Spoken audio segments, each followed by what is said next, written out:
Hello and welcome to Bub's Comics. I'm your host Bub, and today we're going to get into comics that I picked up from MyComicShop.com auctions. So you guys know that I collect a bunch of comic books from MyComicShop.com. It's my favorite place to get them. Link down below. All that being said, they have a great shipping method where I get all my books. I have them keep all my books, and then once a month they ship them to me. So I just buy them as I go, and then it all just dumps into this one box. It's like building a box on Instagram or Facebook if you ever do that. So what happens is that there is one catch, and the catch is that if you buy a book in auction, you cannot add it to that box. You have to pay for it and ship it separately. And when I say separately, I don't mean to say that it has to be shipped each individual item, of course. But it does need to come as a group, if you will. So it goes into your checkout automatically. Now you can postpone it, I think, up to 2 weeks. So, which is really nice. Not that you really should be loaning this credit to yourself, if you will, but it's much better than using a credit card or something like that. So if you do end up having a book that you picked up on auction, and then the point is to let you have like another auction. So auctions happen on Monday night, and then the following Monday, if you get more books, you can add it, and that saves you on shipping. So that's what I did. So what I have here represents two auction wins, and they combine those together for shipping. So in other words, 2 Monday nights separated by a week. And then you can also add whatever else you want to the cart, regular books or whatever. You can add that to the cart as well. So I threw a couple of books in there too. So without further ado, let's make me small and get to the haul. Yo, there it is. All right. So first up, let's go through the auction wins first, because I was going to say something, but I'll save it. All right. So let's go through the auction wins first. First off, we have The Amazing Spider-Man number 101. And this is, of course, the second print variant, I guess you would call it these days. But it's second print, and it is a variation on the cover because all the background is silver. And I think it looks pretty good. I like this. I'm digging this. So The Amazing Spider-Man 101 side mission.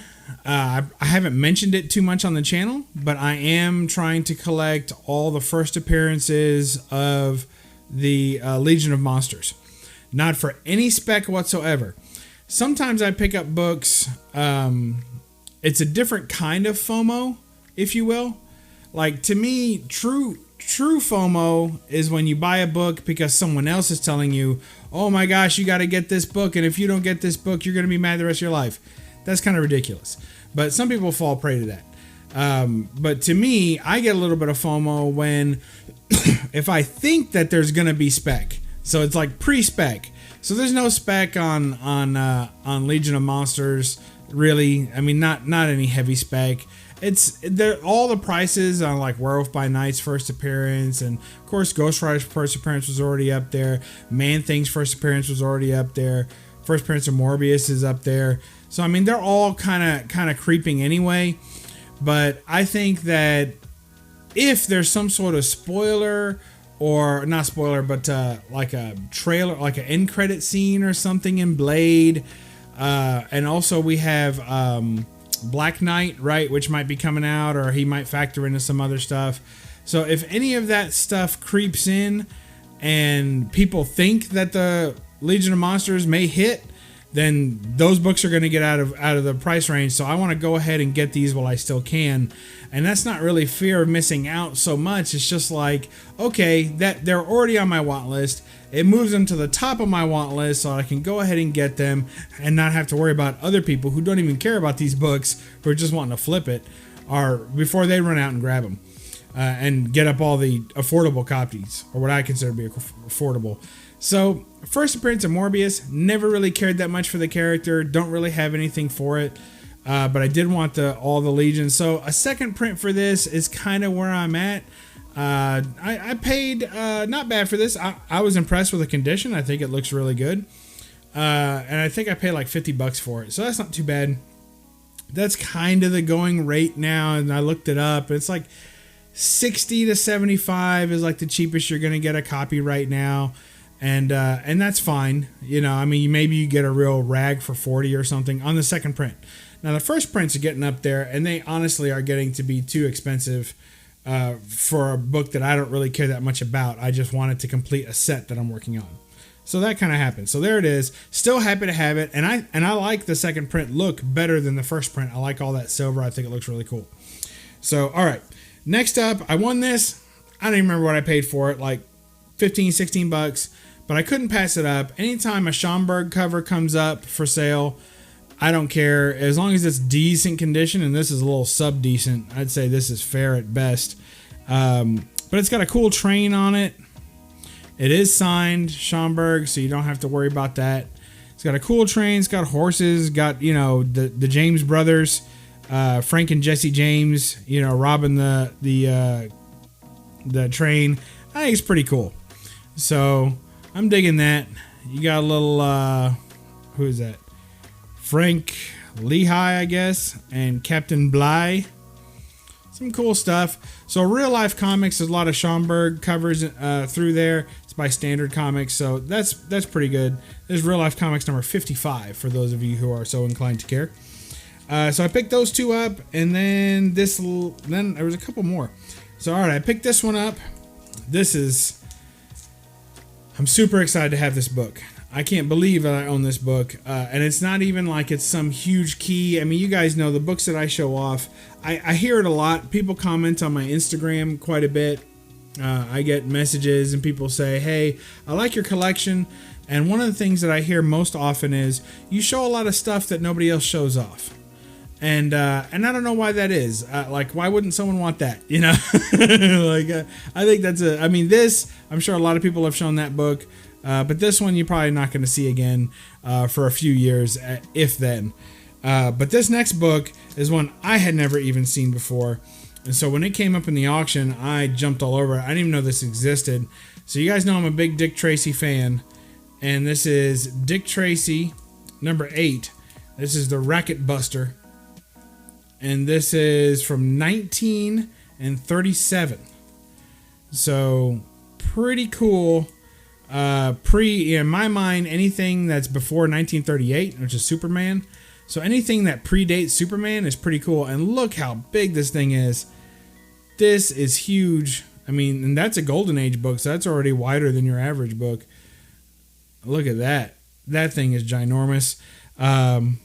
It's obviously, you can tell the damage on there, but the book itself is in pretty good shape, and it is thick.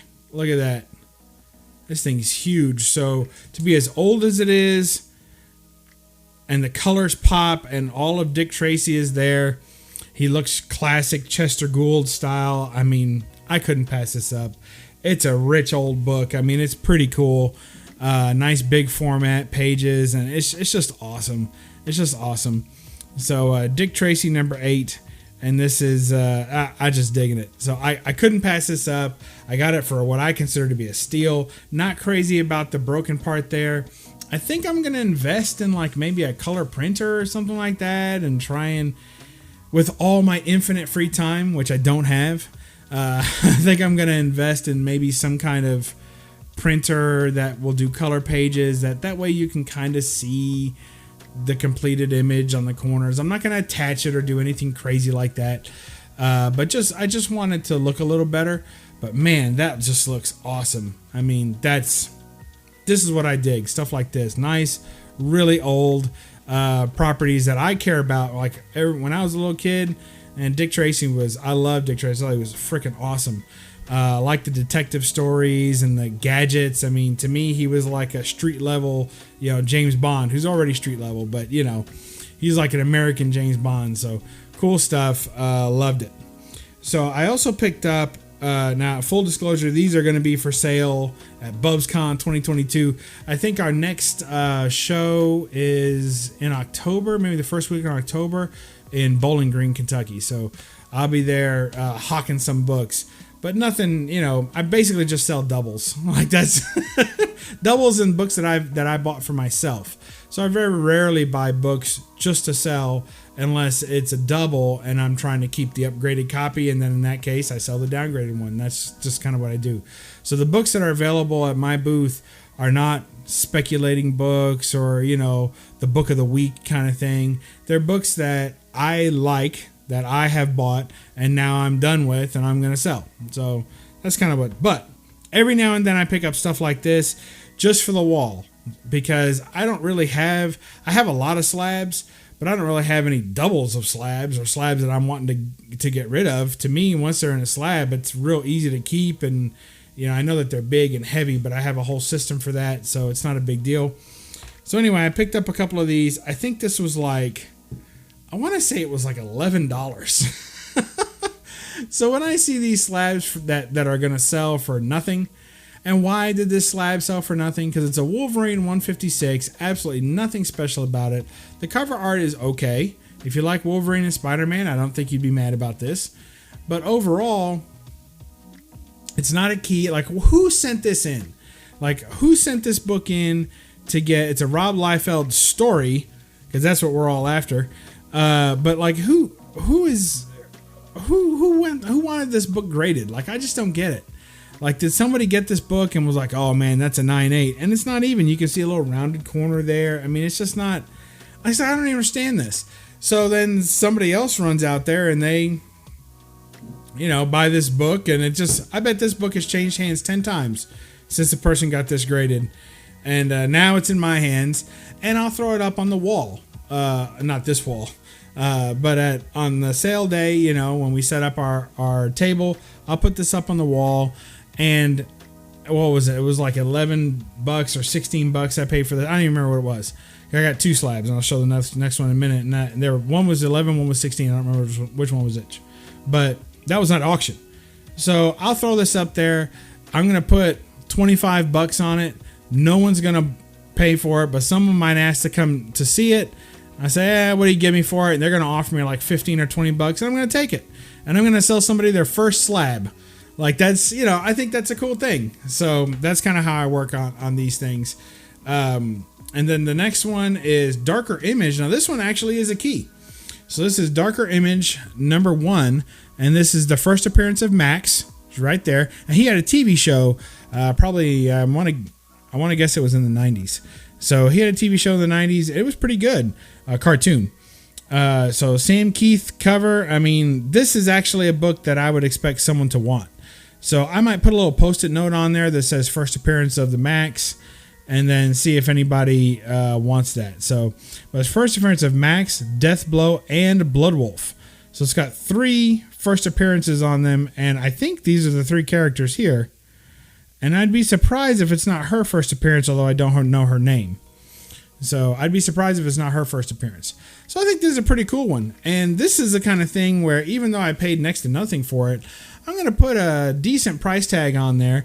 And then I'm just going to hold on to it. And if nobody wants it, I'm going to keep it. Because even though I'm not a huge Sam Keith fan, I did like his work on the Max, which is his own property. So, you know, for that, I probably wouldn't hold on to it. So pretty cool, right? All right. Next, so I got all that in 1 week's auction. So that was all 1 week. And then the next week, the second week, which I combined shipping on, I picked this up. Superman 3-Dimension Adventures, which is the line of this book. And then Superman is one of, I think there's a Batman. I feel like there's another one. I can't remember what it is, but there's reprints of this, so be careful. The real one is about mag size. It's pretty big. It's magazine size. And it's got some issues, a little bit of color touch here, something going on with the spine. I mean, this is going to be my copy. I'm keeping this. I have the reprint, though, so now I get to sell the reprint because I don't need that anymore. So that's a cool thing. So, again, you know, I'm just, you know, level up the collection and get rid of anything that doesn't make the cut. That's pretty much what I do. So 3D's Adventure Superman, this is so much fun. This one did not come with the 3D glasses, which are really what sets the collectability of this apart, are the ones that come with the glasses, because they kind of have like, I think they have a Superman symbol on them or something. So that sets it apart. The Batman ones too, you rarely see them with the glasses. So if you find one with the glasses, that's awesome. If you find with the glasses attached, that is like that, then that book shoots to the roof. But I dig it just because it's readable and it's fine. But then check out that cool date stamp And I swear that says September 23rd red, like READ. So it could be that whoever bought this book and owned this book was stamping the books after he read them when he read them. And I kind of like that idea, and almost like a library. And I don't know, man.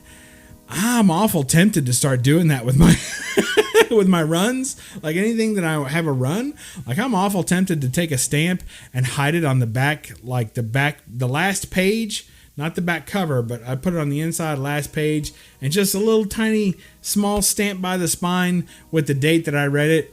You guys tell me if that's something that you'd be horrified to find out that I was doing or not. But it's in my mind now, thanks to whoever did this book. So there you go. All right, so that's all the auction wins. Let me get into some books that I just threw in there, and I won't take it too much more of your time. So here is Swamp Thing number 11, and you guys know I like my octopus covers and Ladies in Distress. Swamp Thing's looking good. Look at that. That is awesome. Like, I can't pass that up. So I was already after this book, and then one came available that was signed by Wrightson. And I was like, well, how could I pass that up? Like, I got to get that book. So I did. But what's so weird is that, and it's even got a COA. So look at that. But for those of you who know your Swamp Thing, Wrightson didn't work on this book. Not in any way whatsoever. Now, yes, you say he created the character, or he had first art of the character. Okay, I'm with you there. Creator of the character and all that stuff.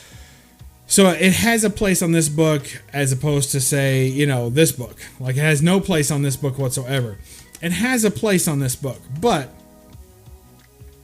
like if I met Wrightson, like, am I bringing him a book that he did not do any art interior, he did not do the cover art, and he didn't write the story or anything like that? Like, literally on this book, maybe on the overall Swamp Thing property, but on this book, he didn't do anything. I don't know. Maybe that's the same title. Maybe he did the title. I don't know. But that's pretty interesting. But it's a chance to have another Wrightson signature in the collection. This will only be my second. So my House of Secrets 92 is signed by Wrightson. So that gives me a little bit more, like, now I can breathe. Like, when I only have one signature of one of my favorite artists, I kind of get a little antsy, and I'm like, oh man, I wish I had another one. And I start digging around, and sometimes you overpay for stuff when you get that feeling. So to have a second signature by Wrightson in the collection, and on a killer cover, which even though he didn't draw it, it is fantastic. Absolutely love it. So Swamp Thing number 11, nice 20 center, decent. It's got decent. You guys know I'm big on the centering for these. It's got decent ones of those. It's really tough to get the outer starburst, but at least all the circle is in there. So yeah, I'm digging it. All right. So, and it was only twice the price of a raw copy. So I'm definitely paying that. That's a win. All right. So next we got Beautiful Killer number 1. And this is a very interesting interior. Phil Noto does the interior. I like some of Phil Noto's cover art, but his interior work is a little too abstract and rough and dark looking for me. I think it looks great on a cover, but I think it's a bit much for panel work. But Beautiful Killer number 1 with the Adam Hughes cover. And I don't know, somebody showed this off. I didn't even know it existed. So I looked at it, and somebody wanted like $15 for it. I was like, that's crazy. So I went to MyComicShop.com, and there it was for like $2. And then it was on sale, like 10% off. So it was $1.80. So of course I picked it up. And I was like, well, maybe the cover will grow on me a little bit, but it hasn't so far. Like, I like that little box. That kind of gives me a Tomb Raider vibe. Like, that looks good. Then the rest of it is just pretty blah. So I don't know. That may end up in BUBSCon 2022. This next one won't. I'm a big fan of Dean Yeagle. And here is Lorna Relic Wrangler. And she is shooting some relic zombies in the head. Shooting out his throat. So cool stuff there. And there's Lorna. Very obvious Dean Yeagle style. He was a big cartoonist for Playboy. Very prolific. And still working, I believe. So there you go. He doesn't have that many comic covers, but he's got a few. So I'm trying to kind of pick up most of them, the ones that I like, which are all of them. So I'm trying to pick those up as I go. So really cool. Lorna the Relic Wrangler. It's a one-shot, and this is the B cover. All right. You guys know I love Frank Cho. I love Cave Woman. I love Bud Root. So look at this. Cave Woman pin GNC #1 with the Frank Cho / Bud Root cover.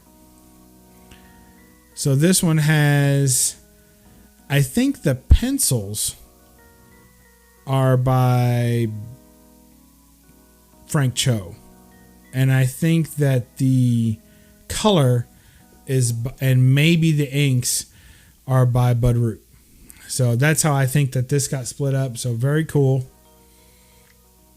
Because that's definitely not Bud Root pencils. It's definitely Frank Cho. So, and I love it. Clyde the gorilla looks great. And Miriam, the cave woman, looks fantastic as always. So, look at that.